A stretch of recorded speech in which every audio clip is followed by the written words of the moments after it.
Assalamualaikum warahmatullahi wabarakatuh. Alhamdulillah, wassalatu wassalamu ala Rasulillah Sayyidina wa maulana Muhammad bin Abdillah. La hawla wa la quwwata illa billah. Rabbi shrah li sadri wa yassir li amri wa hlul 'uqdatam min lisani yafqahu qawli. Ya Fattah ya Allah ya Rabbal Alamin. Bapak Ibu sekalian yang kami hormati, alhamdulillah pada sore hari ini, sore hari di bulan Ramadan, Allah Subhanahu wa taala memberikan kekuatan kepada kita untuk melangkahkan kaki ke masjid yang kita cintai ini. Mudah-mudahan langkah kaki Bapak Ibu sekalian dari rumah masing-masing lebih-lebih lagi di bulan Ramadan ini, Allah gugurkan dosa-dosa kita, Allah angkat derajat kita, dan Allah catat sebagai amal saleh kita. Amin amin ya rabbal alamin. Salawat dan salam semoga Allah selalu limpahkan kepada junjungan kita Nabi Muhammad sallallahu alaihi wasallam beserta para sahabatnya, para tabi'in, dan mudah-mudahan kepada kita sekalian. Bapak Ibu sekalian yang kami hormati, pengajian ini benar-benar pengajian di akhir zaman, atau yang sering disebut dengan pengajian tentang tanda-tanda kiamat, di mana orang-orang mengaji yang datang hanya bisa dihitung dengan jari, yang datang bapak-bapak yang usianya sudah 50 hiji, bahkan lebih. Sementara anak-anak muda, remaja, pemuda sudah banyak yang menjauhi masjid. Oleh karena itu pantas kalau di akhir zaman nanti orang yang datang ke pengajian sudah sangat minim. Bahkan jangankan pengajian 1 jam 2 jam, yang kultum saja banyak yang kabur.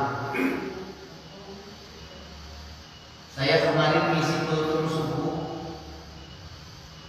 Setelah sholat subuh, kultum hanya 7 menit, orang pada keluyuran, pada pergi. Jadi seolah-olah ketika ada orang kultum, kepanasan. Pertanyaannya, mereka manusia, jin, setan, atau setan berupa wujud manusia? Jadi ketika mereka mendengarkan kultum, mendengarkan bacaan al-suci Al-Quran, mereka lari kabur, seolah-olah paling sibuk, seolah-olah mereka sudah pintar. Nah ini yang baru kita menginjak bulan Ramadan kedua, 2 hari, masjid-masjid juga sudah mulai sepi, termasuk di masjid sebelah, terutama subuh.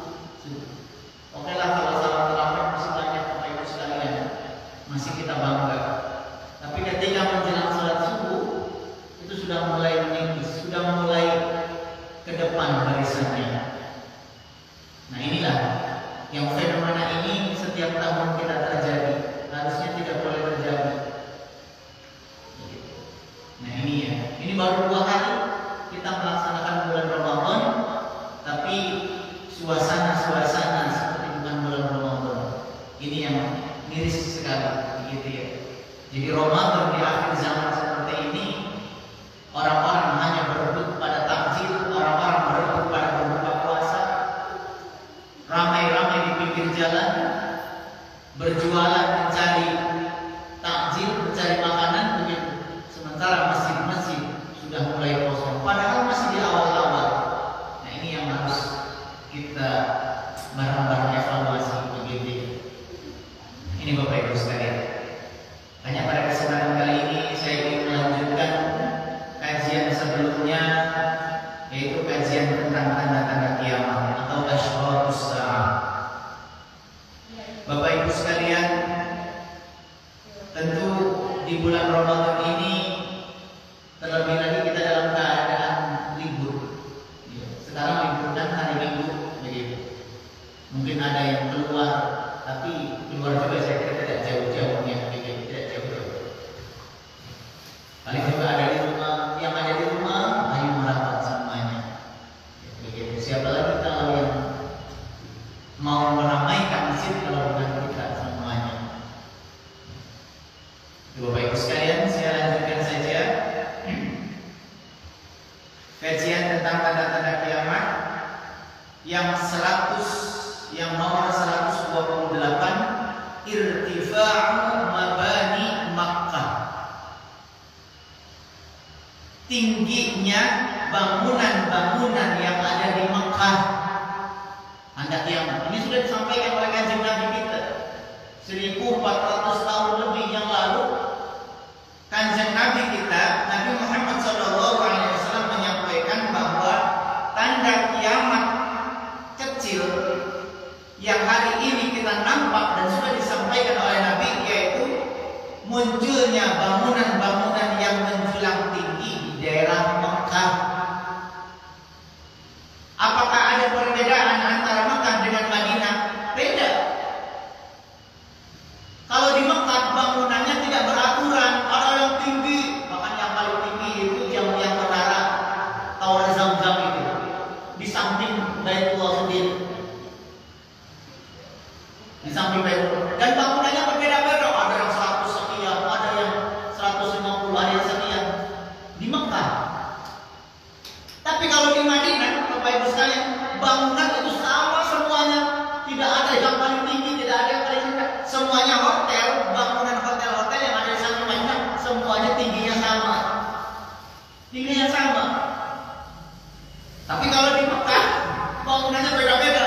Ada yang paling tinggi, ada yang sedang, ada yang pendek, begitu. Beda-beda. Tapi kalau di Madinah, Bapak Ibu sekalian, coba lihat ya, perhatikan hotel-hotel yang ada di samping Madinah sampai keluar Madinah, semuanya bangunannya sama rata. 100 meter, 100 meter semuanya. Tidak ada yang berbeda. 70 meter, 70 meter semuanya. Pokoknya sama semuanya.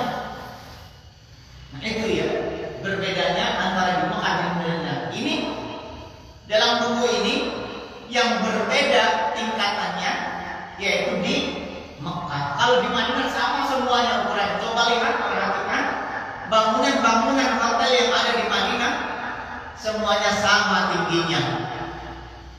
Berbeda kalau di kita kan ya ada yang tinggi ya, tapi banyak sampah, ada yang kayak gini itu di Mekah.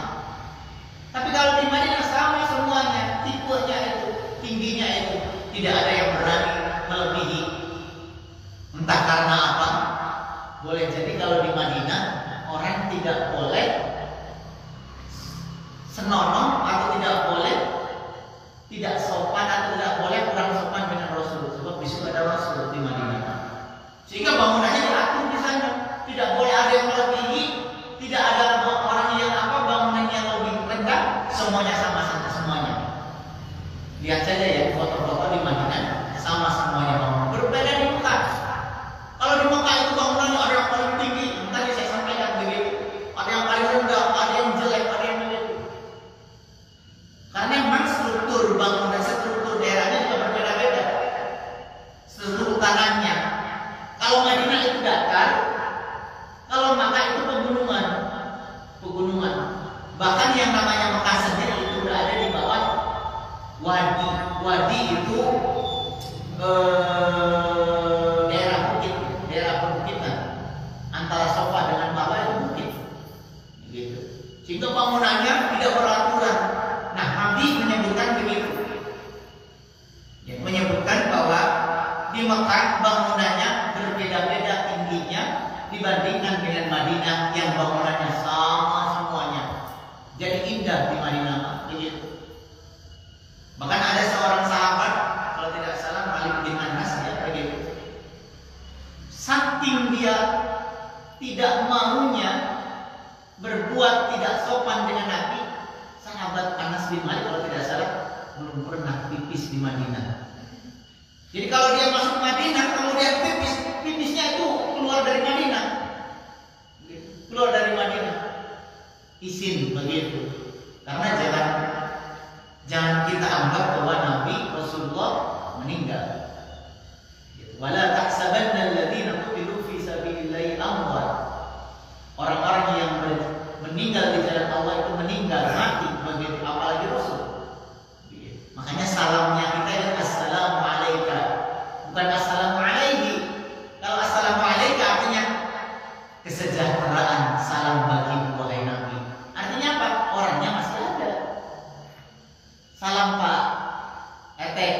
ya, Pak RT-nya masih ada.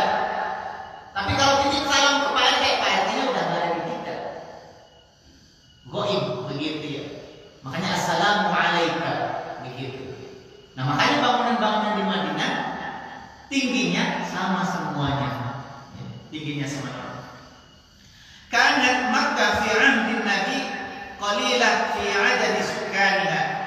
Mekah pada zaman Nabi bangunan-bangunannya, penduduk-penduduknya, ya, sukaniha bangunan-bangunannya, wa penduduknya, wa mabaniha dan bangunan-bangunannya qalilah sedikit, masih sedikit bangunannya. Ya, bangunannya. Fa akhbarun Nabi anna min alamatis sa'ah. Kemudian Nabi sallallahu alaihi wasallam mengabarkan inna min alamatis sa'ah, di antara tanda-tanda kiamat irtifa'ul mabani fawqa jabaliha. Tingginya bangunan-bangunan di atas gunung. Jadi sekarang gunung itu dibikin bangunan, bahkan ada gunung yang hilang gara-gara ingin dibikin bangunan. Begitu ya. Saya doakan semuanya mudah-mudahan Allah panggil untuk bisa umroh atau bisa haji Bapak Ibu sekalian. Amin ya rabbal alamin. Begitu. Jadi ketika sudah nyampe sana, kita belajar tentang tanda-tanda kiamat yang ada di Mekah dan Madinah, itu akan klop sekali. Begitu. Kita akan tahu kenyataannya di lapangan, hadis-hadis Nabi itu sangat jelas sekali. Begitu. Termasuk juga yang disebut di sini, yaitu irtifa'ul mabani fawqa jabaliha. Tingginya bangunan-bangunan di atas gunung. Jadi di atas gunung itu ada yang bikin hotel. Dan gunungnya itu kan gunung batu, seperti granit, Mungkin orang-orang di sini mah kalau ada gunung-gunung seperti itu mah sudah cepat habis. Ya, ada yang dibikin marmer, ada yang dibikin granit, ada yang dibikin ali-ali, cincin, ya. Itu batu bagus begitu. Dia batunya bagus-bagus ya begitu. Batunya bagus-bagus, gunungnya itu bagus-bagus, bukan gunung batu. Ya, karena Arab itu negeri pilihan. Kenapa Rasul diturunkan ke negeri Arab? Rasulullah dilahirkan di Mekah, tidak di Ciparai, tidak di Majalaya, begitu ya. Rasulnya Rasul pilihan, tempat lahirnya juga tempat pilihan, daerahnya juga daerah pilihan. Anehnya tandus gersang, gunungnya tidak seperti gunung di kita, tapi yang namanya buah-buahan melimpah, yang namanya air melimpah. Begitu. Ya, di kita air melimpah karena air banjir. Banjir. Di sana yang notabene gersang, gunungnya gunung batu, tapi air melimpah. Zam-zam apalagi begitu. Itu masuk mukjizat Nabi Ibrahim. Tidak bisa kita pungkiri lagi. Jutaan tiap hari orang mengambil air Zam-zam, nggak pernah habis-habis. Dibawa ke negaranya masing-masing 5 liter, nggak pernah habis. Diminum oleh jutaan yang hari ini lagi umroh di bulan Ramadan. Sekarang Bapak Ibu sekalian umroh di bulan sekarang udah nggak ada lagi hotel yang kosong. Semuanya penuh di Mekah, di Madinah, crowded semuanya, cancel mencari hotel. Oleh karena itu mendingan backpacker aja, tidurnya emperan Masjidil Haram aja begitulah. Begitu. Kayak orang-orang yang majelis jamaah tabligh begitu. Nah, begitu. Yang penting mah biasa Masjidil Haram nyimpan sarung, nyimpan pakaian, nyimpan apa di mana wae lah begitu. Yang penting biasa umroh biasa gitu. Ayo gitu jutaan ayo. Sekarang Masya Allah.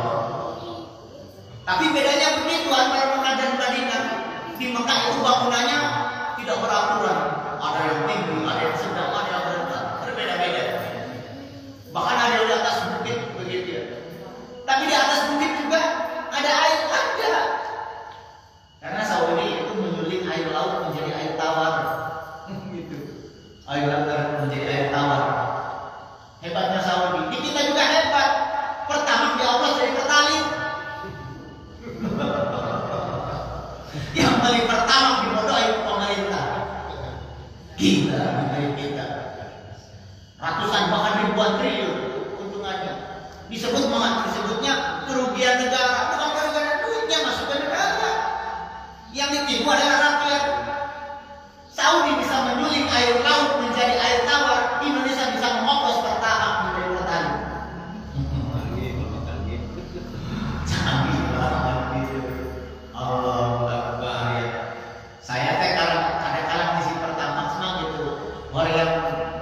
beli begitu ya, tapi ujung-ujungnya ditipu. Masya Allah. Ya. Negeri kita bajingan begitu. Jadi wajar saja ya gitu. Ini ada intelijennya di sini.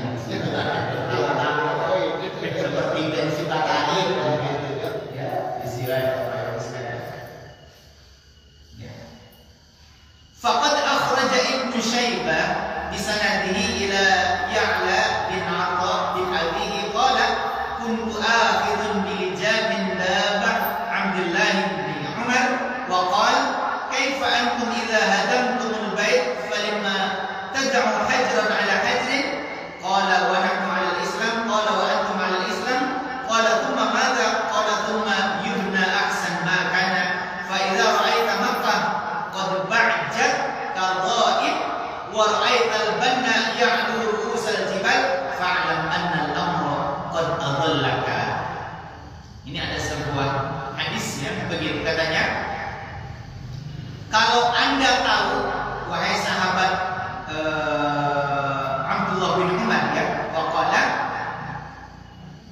fa idza ra'aita Makkah, apabila engkau melihat Makkah qad ba'jat kadha'ib, melihat bangunan-bangunannya begitu tinggi, wa ra'aital banna, dan engkau melihat tukang-tukang bangunan, ya'lu ru'usal jibal, bangunan-bangunan itu di atas gunung, di atas gunung, di Bapak Ibu sekalian ya. Jadi ternyata orang-orang di Arab juga sama dengan di Arab kita. Jadi kita mau gunung, sampai bikin rumah ya, bikin komplek di atas gunung. Apakah ada penghuninya? Banyak, penuh katanya. Bahkan sudah penuh begitu. Di Arab juga begitu. Terutama Arab-Arab yang dekat dengan Mekah. Karena itu kan sumber pendapatan mereka. Bikin hotel, hotelnya disewa orang. Berapa jumlah itu sehari? 2 hari, 3 hari, 1 tahun berapa? Belum jamaah haji. Jamaah umroh aja udah full, apalagi jamaah haji. Jadi duit begitu. Jadi duit. Jadi mereka membuat bangunan-bangunan di atas gunung. Begitu. Mereka bisa. Teknologi yang didatangkan dari Amerika, dari Eropa, mereka mampu itu. Mereka mampu mengeluarkan duit untuk menyuling air dari atas dalam tanah. Sekian ratus meter, bahkan kiloan meter, puluhan kilometer, ratusan kilometer. Ya, begitu. Mau tidak apa-apa, yang penting keluar air. Keluar air. Fa'lam anna al-amra qad adallak. Ketahuilah bahwa hal itu sudah menjadi bayang-bayang Anda. Artinya tanda-tanda kiamat sudah jelas. Begitu. Kalau keadaan sudah disampaikan begitu. Gitu. Jadi yang berbeda sekali lagi antara bangunan di Mekah dengan Madinah. Kalau di Madinah bangunannya sama saja, diatur di sana. Hotel tidak boleh satu dengan yang lainnya saling tinggi, saling bawah, tidak semuanya sama semuanya. Kalau ada yang mau mengungguli dengan yang lain, diputus begitu ya, putus lantainya harus sama semuanya. Jadi di Madinah diatur begitu, tapi di Mekah tidak.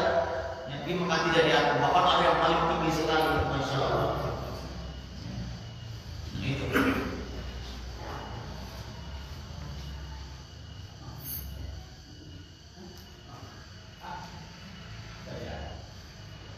Nah, itu tanda kiamat ya, tanda kiamat yang 128.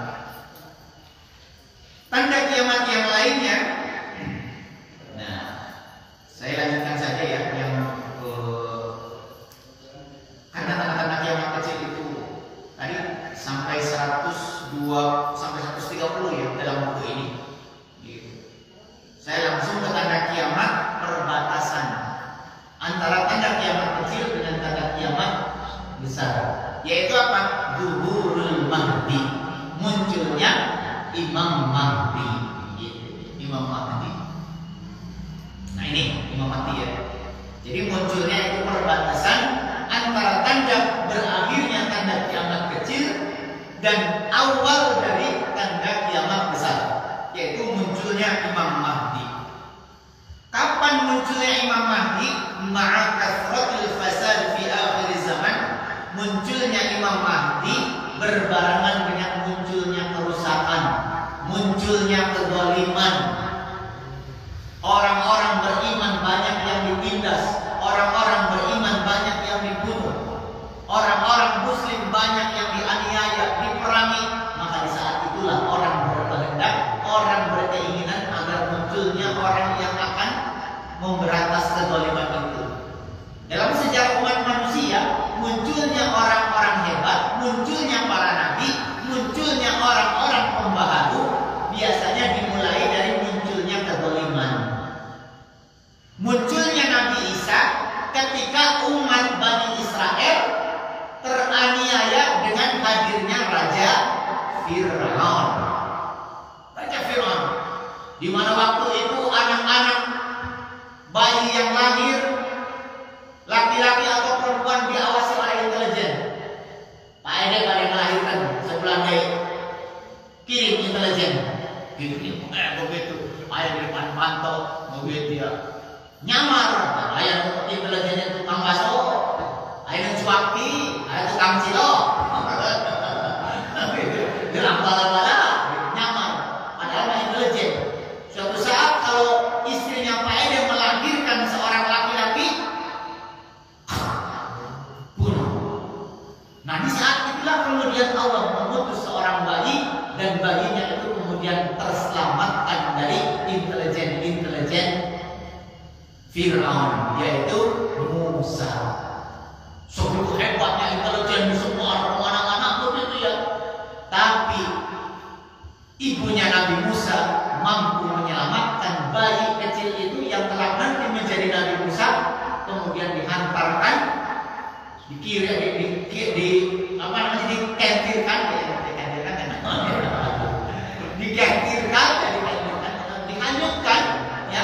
dihanyutkan, katakanlah seperti sebesar itu ya, sebesar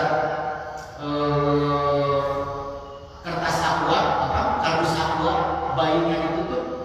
Dan anehnya lagi, bayinya itu nyangkol dan ditemukan oleh istrinya Fir'aun, tidak kemana-mana begitu. Anehnya begitu, bukan aneh lagi, dan memang mukjizatnya begitu. Nah itu munculnya Nabi Musa.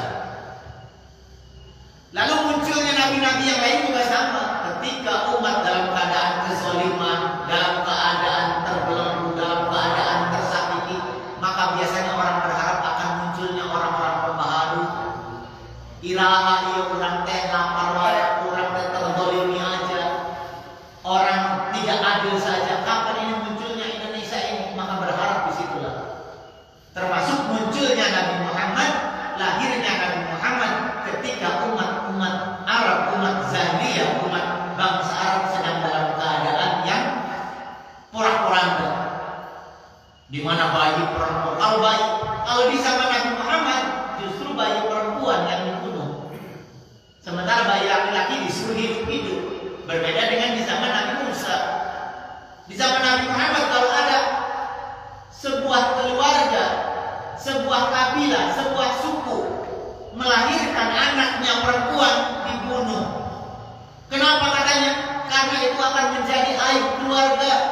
Ngapain di keluarga banyak-banyak perempuan, anak perempuan, sementara kita yang dibutuhkan adalah anak laki-laki, bukan anak perempuan. Nah itu yang dibunuh anak perempuan. Karena apa? Dianggap aib. Di zaman jahiliyah kalau anak perempuan begitu ya. Makanya kita tahu sahabat Umar bin Khattab pernah suatu saat ketika dia sedang sholat, Assalamualaikum, ketika ke kanan dia tersenyum, tapi ketika ke kiri dia menangis. Ditanya oleh sahabat yang di sebelahnya, wahai Umar, kenapa ketika engkau menoleh salam ke kanan engkau tersenyum, sementara ketika engkau menoleh ke kiri engkau menangis? Wahai sahabatku, katanya, saya teringat ketika saya menoleh ke kanan saya tersenyum, saya ingat dulu sebelum saya menjadi Islam, patung yang saya bikin dari roti saya sembah-sembah. Setelah itu, setelah saya lapar, Tuhan yang dari roti itu saya makan, kenyang, udah Tuhan saya makan. Saya tersenyum. Oh begitu sahabat Umar. Lalu kenapa ketika engkau menoleh ke kiri, engkau menangis? Saya teringat suatu saat saya punya anak perempuan. Anak perempuan itu saya bawa ke tengah padang pasir. Saya urung kenal. Saya kuburkan hidup-hidup. Sampai bapak. Saya kuburkan begitu. Allahu Akbar. Itulah saya mengenang begitu. Makanya ketika Islam datang, orang-orang perempuan, kaum perempuan justru diangkat derajatnya dengan sebuah hadis, al-jannatu tahta aqdamil ummahat. Surga, derajat paling tertinggi, tempat paling mulia, justru ada di bawah tapak kaki ibu. Begitu. Hanya saja ibu-ibu sekarang justru merendahkan dirinya. Harusnya jadi mahal, jadi murah. Banyak di pinggir jalan begitu ya. You can see. Begitu. Pujal kemana-mana, dada kemana-mana di pinggir jalan. 100.000 Pak, bios lah. Allah Akbar. Begitu ya. Bahkan di online banyak.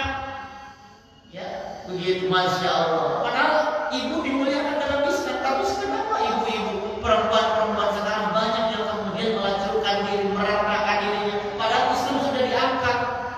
Berbeda dengan sebelum Nabi Muhammad dilahirkan, sebelum Nabi Muhammad diutus, kaum perempuan malah dilecehkan.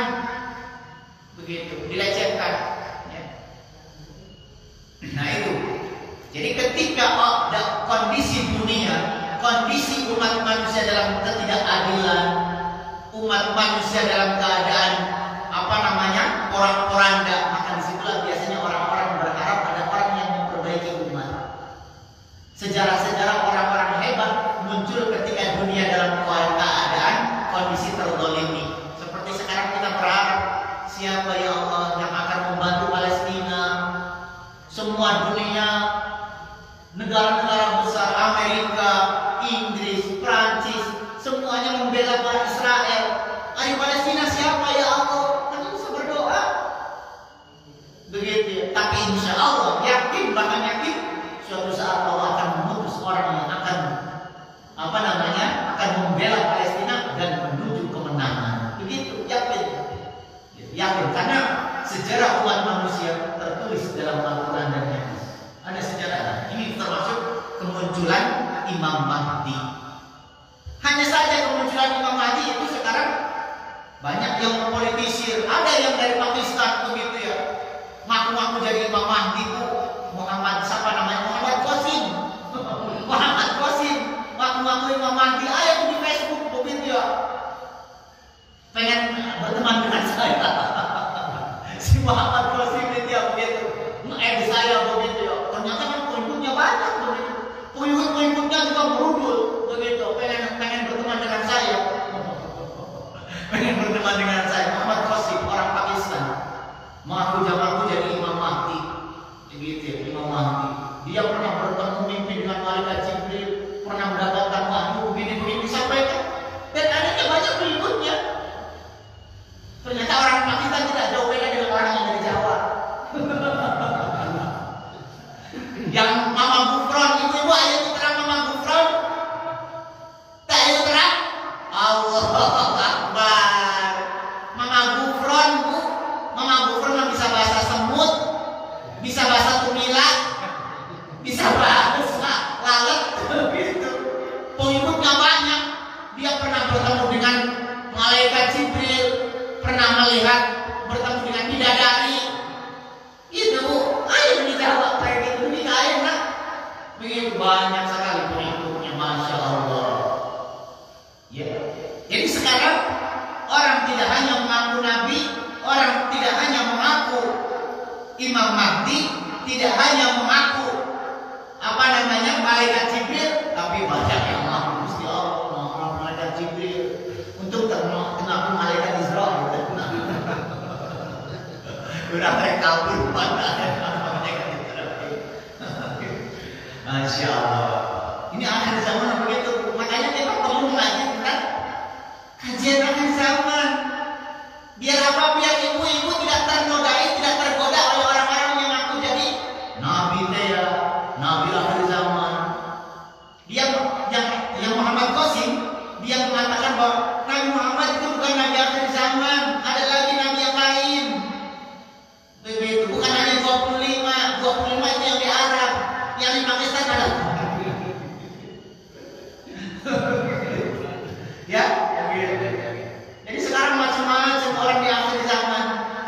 iman kita tidak kuat, banyak orang yang terpleset keimanannya. Bahkan dalam hadis yang pernah saya sampaikan, hati-hati, ada orang yang di pagi hari masih beriman, tapi sore hari sudah berpindah keyakinan. Ada orang yang di sore hari masih beriman, tapi di pagi hari dia sudah pindah keyakinan. Dia menjual agama, dia menjual keyakinannya. Karena apa?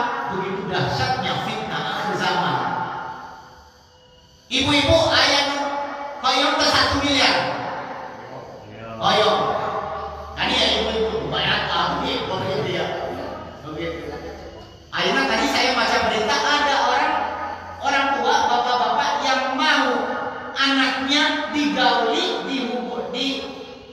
diperkosa ya, dihubungi, diserahkan, digauli oleh seorang yang aku hagum katanya. Bapak saya rela, saya punya anak perempuan, silakan mau diapakan saja begitu. Masya Allah, gila ya. Sekarang orang begitu mudah disebut Habib karena menjual udang-udang saja, padahal dia besar di pasar baru. Gitu. Saya kalau pakai fotokopian seperti Habib kayak gitu, pakai begini, pakai tas belanja yang besar, dia pada banyak salaman semuanya. Masya Allah. Begitu. Kata siapa ya Habib ya begitu, kata siapa itu ya begitu. Terus saya cerita, kata anak Habib itu gelis, sadar mereka itu taman. Allah Akbar. Zaman akhir zaman kayak gitu. Ini pentingnya ngaji tentang tanda-tanda kiamat, karena banyak orang yang terpleset akidahnya gara-gara banyak orang yang dengan bermodalkan ngomongnya bagus, komunikasinya bagus, menarik, menghipnotis, orang-orang akan tertarik dengan kita. Itu ya, padahal mawadul ya begitu. 1000% mengampun mawadul. Bejakan tidak pakai mangga, bejakan lelah. Begitu. Antara orang waras dengan tidak waras begitu ya. Banyak begitu. Baik sekalian ya. Jadi munculnya Imam Mahdi, lahir keluarnya Imam Mahdi pada akhir zaman itu biasanya kondisi dunia sedang dalam keadaan kacau, chaos. Bahasa Inggrisnya ya, bukan kaos lagi. Chaos ya, with chaos.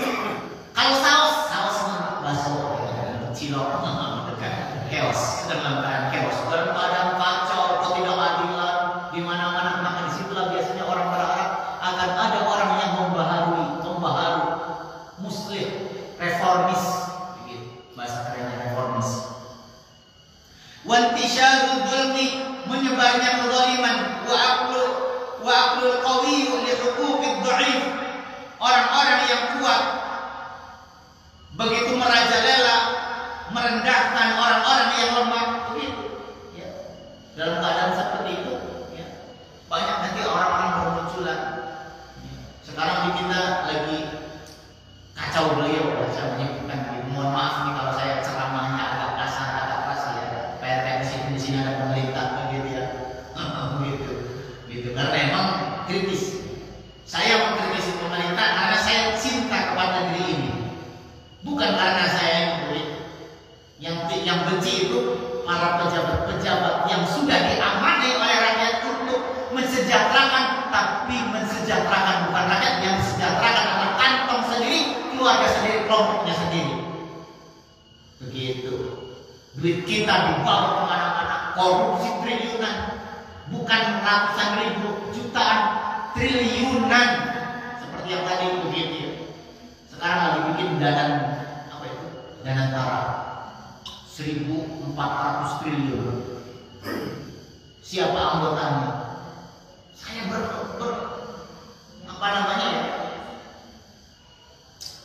banyak yang bersekutu begitu. Ya tidak. Siapa lagi itu kalau uang untuk menggaji orang-orang itu tidak ya. Begitu. Bahkan Perdana Menteri Prancis, mantan Perdana Menteri Prancis itu jadi dewan pengawasnya, Tony Blair. Begitu. Nah ini bukan apa-apa ya begitu. Kadang-kadang duit kita, rakyat diperas dengan pajak, tapi duit pajak dipakai oleh para pejabat pajak, beli mobil. Siapa itu yang terakhir? Siapa? Gayus, terus yang pejabat yang kemarin yang anaknya pakai Rubicon itu. Itu juga Allah. Itu hanya satu yang terbuka, yang lainnya yang belum terbuka. Masya Allah. Alhamdulillah min dzalik. Ya, begitu. Jadi saya bukan membenci negeri ini, tapi justru saya sangat cinta negeri ini. Begitu ya. Jangan sampai negeri ini hancur dan kita orang-orang yang baik kemudian mendiamkan diri. Mendiamkan diri. Nah, sekarang begitu ya. Orang-orang yang sedang berpuasa bagaimana melemahkan orang-orang yang lemah. Orang yang miskin dibikin miskin. Sekarang Sritex, pabrik tekstil Sritex, ribuan orang PHK. Yamaha PHK, KFC Dior PHK begitu. Banyak begitu sekarang. Di awal-awal Ramadan ya begitu. Di awal-awal Ramadan. Mudah-mudahan orang sadayana sing rezekina berkah. Amin ya rabbal alamin. Begitu ya. Terus sekalian. Wa tumakkin ahli syarri wa ulumihim. Sementara ahli-ahli kejahatan semakin merajalela. Di mana-mana orang berdasi, tapi akal pikirannya bagaimana meraup duit. Tampangnya bagus-bagus, pakai dasi, ngomongnya bagus, tapi pikirannya licik. Bagaimana agar duit rakyat diperas, bagaimana agar kekayaan terus melimpah, bagaimana jabatan agar terus langgeng. Begitu. Ya. Ini akhir zaman. Ya taraqqabul mu'min fajran jadidan yazilu anhum ad-dhullam alladhi mala'al ardh. Orang-orang mukmin ya, berharap dalam kondisi seperti itu di mana kezaliman meliputi isi bumi, di penjuru bumi orang-orang banyak kezaliman, begitu orang-orang mukmin berharap siapa ini yang akan memberesi, tapi punya keyakinan pasti akan ada yang memberesi karena dunia berputar. Begitu. Tidak selamanya zalim terus pasti akan beralih. Gitu. Sebagaimana roda, kecuali rodanya mandek, tidak pernah diputar-putar begitu ya. Tidak pernah diputar. Kalau roda itu berputar ya berputar pasti. Ketika di atas pasti ke bawah pasti ke atas. Gitu. Ya. Fayaddanallahu fi zuhuri Muhammad bin Abdullah al-Hasani al-Alawi. Maka kemudian di saat dunia seperti itu Allah memberikan izin munculnya seorang yang bernama Muhammad bin Abdullah al-Hasani al-Alawi al-Mahdi. Nama panjangnya Imam Mahdi, yaitu nama aslinya Muhammad bin Abdullah. Kok namanya sama dengan nama Nabi Muhammad? Kok namanya sama dengan nama bapaknya Nabi Muhammad? Iya. Apakah itu sama dengan Nabi Muhammad? Bukan. Ya. Meskipun ada sebagian kecil yang menyebutkan ya itu Nabi Muhammad bukan Imam Mahdi. Ada yang menyebutkan begitu. Ada yang menyebutkan Imam Mahdi ya Nabi Isa, bukan yang lain. Nah ini kalau bukan di buku sini ya, Dr. Muhammad Maraifi menyebutkan ya bahwa nama asli dari Imam Mahdi yaitu Muhammad bin Abdillah. Namanya persis seperti nama Nabi kita. Bapaknya Imam Mahdi sama dengan nama bapaknya Nabi Muhammad. Muhammad bin Abdullah al-Hasani al-Alawi, keturunan Hasan. Hasan itu siapa? Cucunya Nabi. Al-Alawi yaitu dari keturunan Ali al-Alawi yang sering dikenal dengan Al-Mahdi, Imam Mahdi. Nanti pandangan tentang Imam Mahdi berbeda-beda. Ada pandangan Imam Mahdi menurut Ahlus Sunnah wal Jamaah atau Sunni, ada juga yang menurut Syiah. Beda-beda pandangannya. Begitu, beda pandangannya. Lalu pertanyaannya, faman huwal Mahdi? Siapa Imam Mahdi itu? Wa ma sababu zuhurihi? Apa sebab kemunculannya? Sebab-sebab kemunculannya bagaimana? Wa min aina yadhhar? Dari mana Imam Mahdi muncul? Apakah dari Ciparai Majalaya? Apakah Imam Mahdi muncul dari Malaysia? Atau dari mana? Nanti ini akan dijawab ya, begitu. Ini nanti akan ada banyak persepsi, tapi nanti yang lebih sahih itu dari Madinah. Ya, dari Madinah, kemudian di Mekah Imam Mahdi dibaiat, Wa hal huwa mawjudul an? Apakah dia sekarang sudah ada Imam Mahdi itu? Ataukah belum ada? Begitu ya. Ataukah masih nyumput, masih isi Imam Mahdinya? Begitu. Bisi wae di pilarang main ke permata regensi begitu. Sekarang nyumput jelas atau di mana? Wa madza yaf'al? Kemudian apa yang dilakukan Imam Mahdi kalau dia sudah muncul? Kalau sudah dia keluar?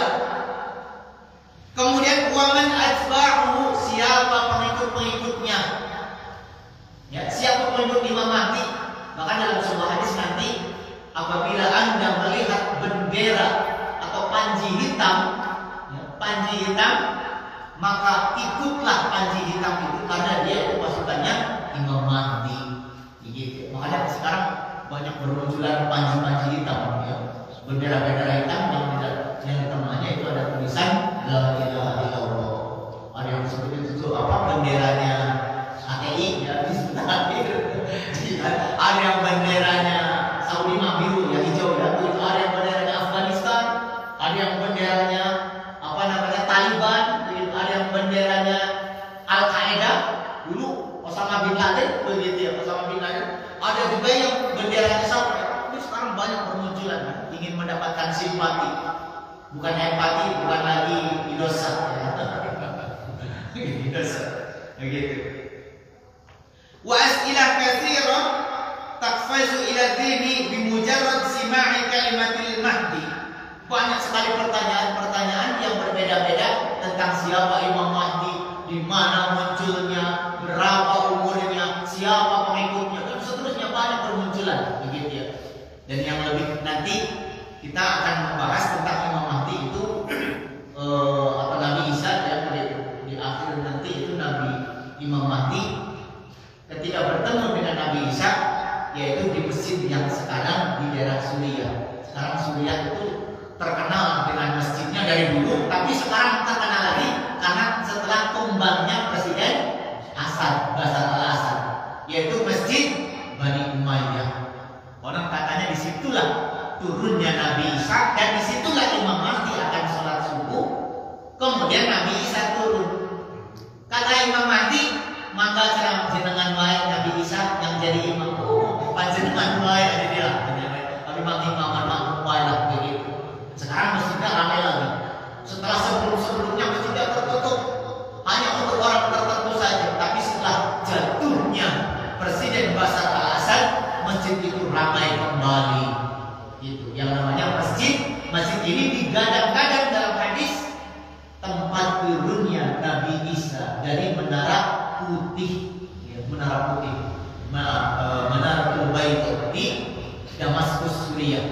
Sekarang pemerintahannya baru Presiden Asyaraf, ya, Presiden Asyaraf. Nah sekarang ismunya ini masih sekedar beliau, Pak Ibu sekalian seperti itu.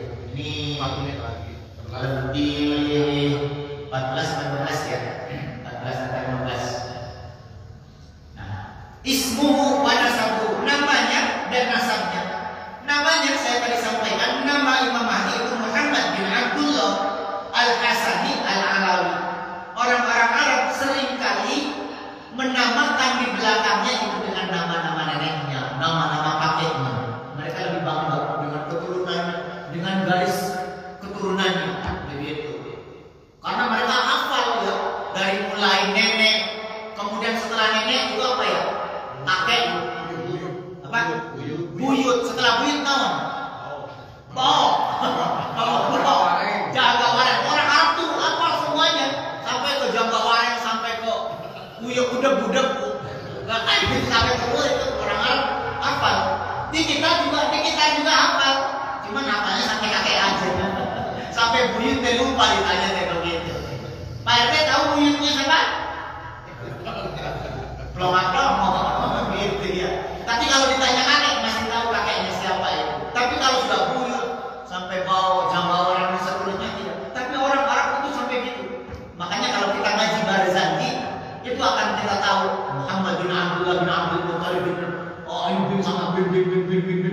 sampai bahkan keturunannya sampai ke Nabi Adam. Begitu ya. Dan itu masih diabadikan oleh keluarga Habib ya, begitu. Di sini ada Habib sebelahnya Pak RT gitu. Berbeda sekali karena jenggotnya di situ ya gitu. Dia sedang ngobrol dia tahu.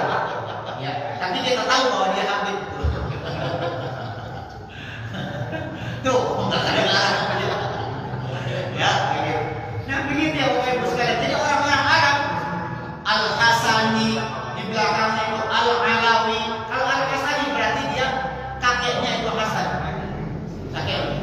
Al-Alawi berarti kakeknya lagi adalah Alawi. Alawi itu bangsa Ali. Kita bangsanya Alawi, bangsa Alawi. Bangsa Alawi itu sama dengan Sayyid, sama dengan Habib itu ya. Begitu. Jadi ada Habib, ada Sayyid di kita. Habib itu sama keturunan Nabi tapi dari garis jalur siapa ya? Fatimah atau saya lupa lagi. Ada juga Sayyid, sama Sayyid juga. Ya, Sayyid bukan Habib. Sayyid dengan Habib. Nah, jadi namanya gitu ya. Min ahli baitin Nabi min dzurriyyati Fatimah. Jadi Imam Mahdi itu dari keturunan Nabi. Bukan dari yang lain, bukan dari siapa-siapa. Masih keturunan Nabi. Dari siapa? Dari keturunan Fatimah.